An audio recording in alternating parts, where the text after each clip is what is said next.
Well,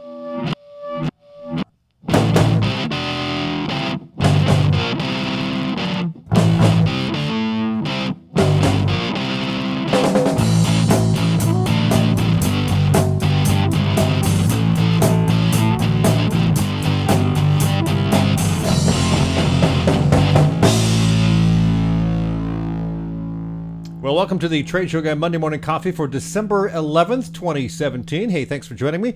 My name's Tim Patterson, Trade Show Guy, owner of the company TradeshowGuy Exhibits, blogger at TradeshowGuyBlog.com, and find my book on Amazon. It's called Trade Show Success.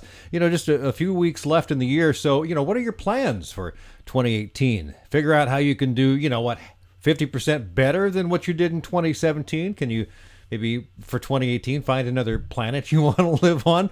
Well, whatever you decide, I'm really glad you're making this podcast and blog part of your life, however small or large that part might be. Now, today on the show, you get to hear an interview with Bill Stainton. I'm not sure how I ran in Bill, but I've enjoyed his newsletter for years.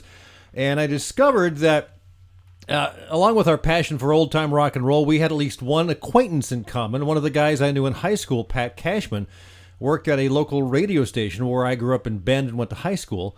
I thought he was one of the most creative folks I've ever met. Turns out he did many years on the TV show in Seattle called Almost Live with Bill as executive producer. Bill's up to other things now, as we find out in this fun podcast interview.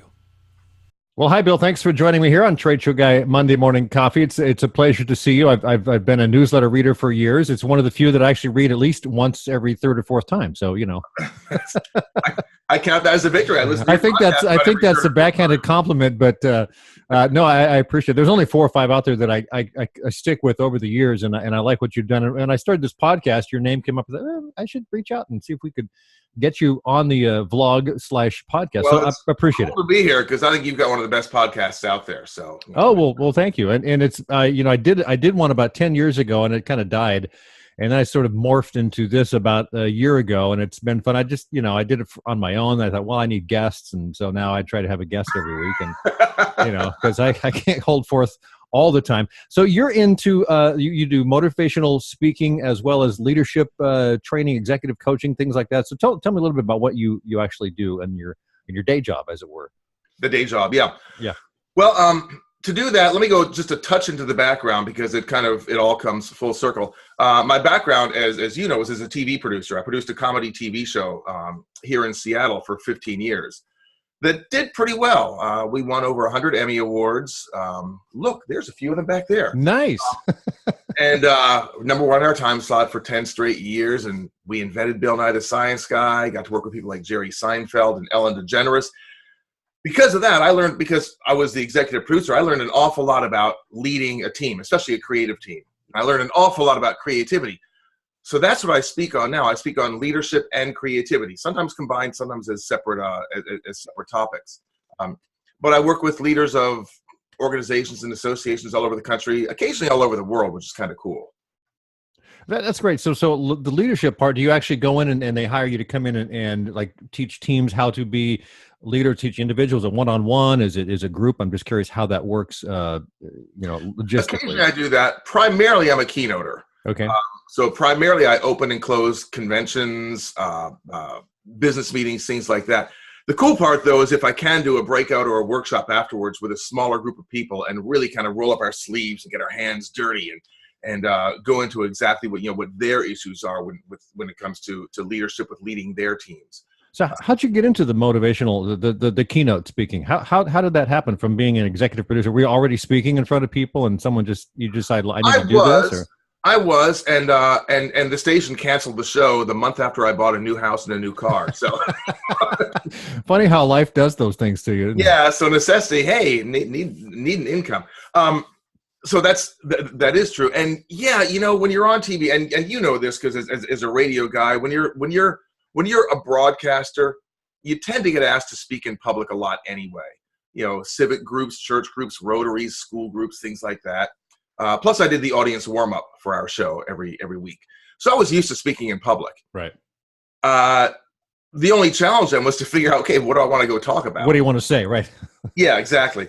So I started off doing customized humor. Like a company would hire me and I'd write an hour's worth of jokes about them. And that was cool, but if I had more than 2 engagements a month, I started getting really stressed because that's really labor intensive. It's a lot of writing, yeah. Yeah, a little too much. And then a friend of mine who's a speaker coach, a woman named Patricia Fripp, who you might know of her brother, Robert Fripp from King Crimson.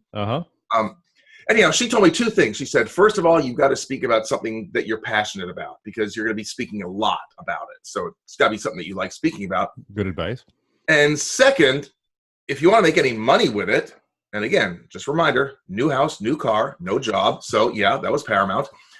You've got to learn how to sell it to corporate America. So I was trying to figure out, okay, so what am I passionate about? Well, one thing is I happen to be, for no particularly good reason, one of the world's foremost Beatles experts. In fact, it used to be if you Googled Beatles expert, I came up #1. Nice. I'm not the world's #1 Beatles expert, but it just came up that way, which basically got me about 4 phone calls every week from elementary school kids doing history projects. But so I thought, okay, I can speak about the Beatles, but corporate America doesn't care about the Beatles. And I thought, wait a minute, the Beatles are the gold standard for success. Well, there we go. So now all of a sudden we have a link. So I started talking about the Beatles and success, and then that kind of morphed into more stories about what I did with my team. Again, people like Bill Nye, Jerry Seinfeld, Jay Leno, people like that. One thing led to another, and all of a sudden, a career is born. And I've been doing it full-time since 2006. Now, do you have someone book you, or do you do that all in-house? I'm just curious if you have like a talent agent that gets you to gigs. I'm curious logistically how that works. Yeah, it's kind of a mix of things, Tim. I do have a salesperson who does outbound marketing and sales for me. Right. I'm also listed with probably about 20 or 30 speakers bureaus around the country. Now, being listed with them doesn't necessarily mean that they all book you, but I've got a few that book me fairly consistently.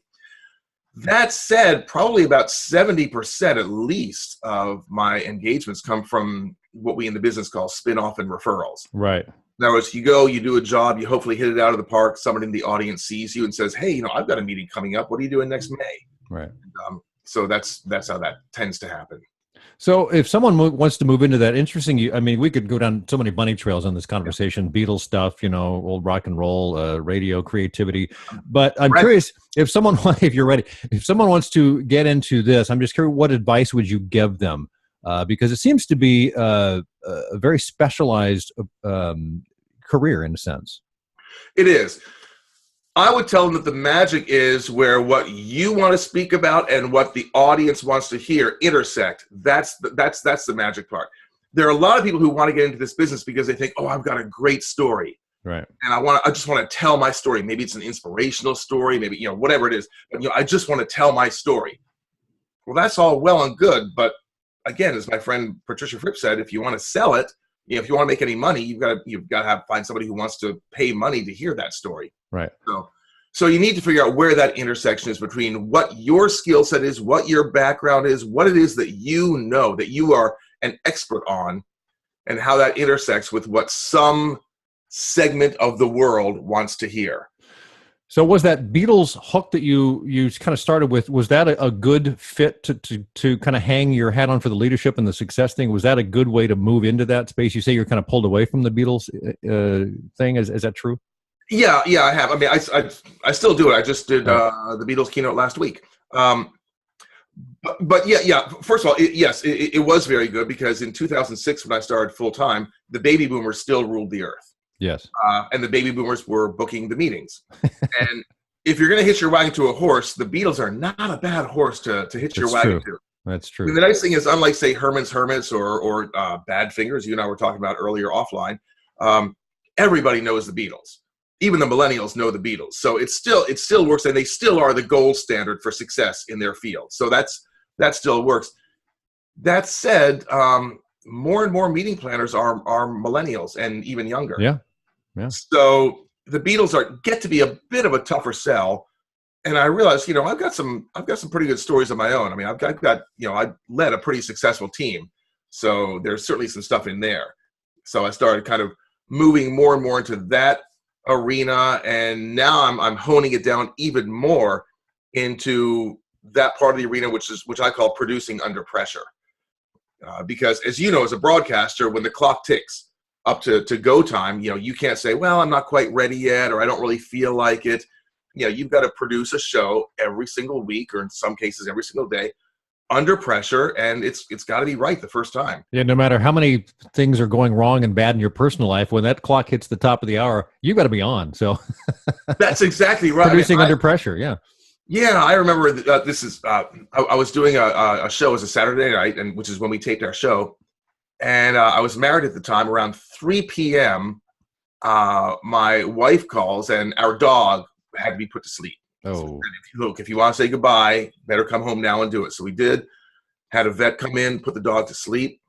It was terrible and sad. It was a great dog. We had it forever, had her forever, and then I had to drive back to work and write jokes and deliver jokes. And that. I mean, as well as I do. That's what you do. Yeah, that's what you do. So the key is how can you perform at your best when it matters most, even when everything else is in disarray. So I'm kind of moving into specializing in that. So what kind of tips do you give people, not to dig too deep into, what kind of things that come to mind that you share that people can do in that situation? Well, there are a few things. I mean, compartmentalizing helps a little bit. Just being able to focus on what it is that you want to get out of whatever it is that you're doing at the time. So you can be completely present in the moment. So when I went back to work, that was my goal then, to just be back at work and focus on what it is that had to be done then. There are techniques for doing that. There are techniques for being able to kind of shift your focus from one thing to another, which I talk about. A lot of it also is preparation. One of the keys to producing under pressure is to be completely prepared and play a lot of what if scenarios. What if this happens? What if this happens? So you've got some sense of preparation. So those are a couple things. There are breathing exercises that you can do also, right. Meditative kind of things. I don't want to get too woo woo, but that's those are those types of things. Sure. Yeah. Yeah. And before I let you go, let's do one more thing I want to ask you about. You mentioned the top, which is creativity. So you speak on that? Do you do workshops on that? I'm just curious, when you get to creativity, that's a very interesting topic, brainstorming and everything that goes with that. What kind of things do you talk about under that topic? Yeah, it is cool. I love doing that, and I love doing it especially in a workshop setting. I do it in a keynote setting as well, but even when I'm doing it in a keynote setting, it tends to be a pretty interactive keynote. Right. Because I think you can talk at people about creativity, but the real fun is, again, like I say, when you roll up your sleeves and really get into it. And it's interesting because a lot of people who talk about creativity, they talk about, well, you can have every Wednesday be like Rubber Nose Day, where everybody wears a rubber nose, or you wear weird hats. And that's all well and good. But what I talk about is strategic creativity for leaders. What I talk is about, how do you get that $1 million idea? How do you get the idea that the competition's never going to think of it and is never going to see coming? So, where do those ideas come from? And how do you make those work? And really what it comes down to, and my TED Talk was about this, it's about connecting dots. See, people think that creativity is this spark that comes from above. That's like, wow, there's a creative idea. Look, the iPhone, I've invented it.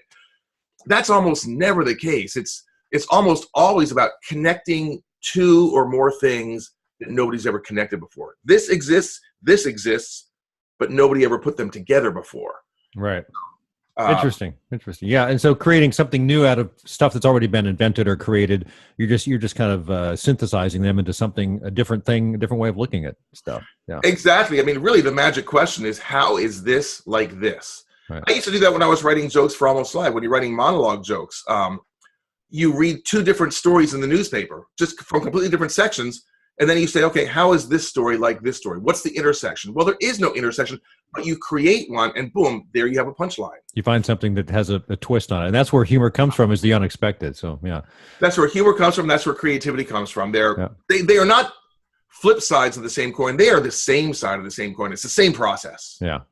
Bill, it's been a pleasure chatting with you. What's a great place to find you and grab your newsletter and all that stuff? You're obviously online.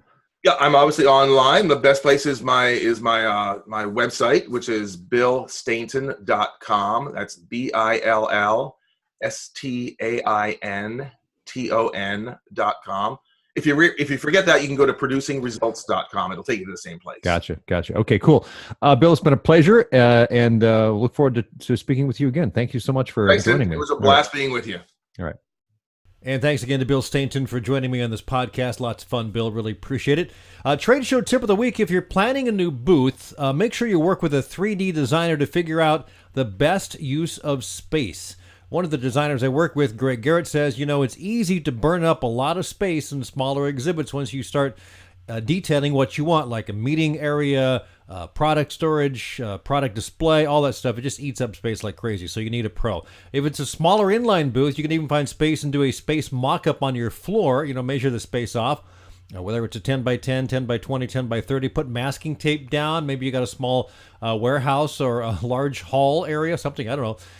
This helps you kind of feel how big that physical space is, and it's not very big, especially when it comes to foot traffic. Beyond that, your 3D designer can work with you to put together a 3D rendering that will help you visualize how it will all work. It's not rocket science to design a 3D exhibit, but it's different than designing 2D graphics, for instance. But a good 3D exhibit designer can start with a good napkin sketch and then discuss your needs and go from there. Now, this week's one good thing, I got to see the Foo Fighters in concert in Eugene less than a week ago in the University of Oregon campus in the Matthew Knight Arena. It's been years since I've been to a really big arena rock concert, and this was a ton of fun. I went with my friend Jim, and he thought the same thing. Not the kind of live music we usually go to, but now and then you gotta splurge and take in a really big rock show. No matter what you think of the Foo Fighters, for some reason I latched onto them a few years ago and became a big fan. They definitely do what they do very, very well. Dave Grohl, former drummer for Nirvana and founder of the Foo Fighters, was born to be a rock star, in my opinion. He's just a big star on stage. Funny, engaging, profane, and damned if I know how he keeps his vocal cords from shredding night after night, but he's up there doing it. Love the show, and would highly recommend the Foo Fighters show to anyone who wants a big, loud, raucous, dirty, and grungy, and professional rock and roll show by guys that have been doing it for a long, long time. Not for everyone, but after 22 years, these guys really know what they're doing.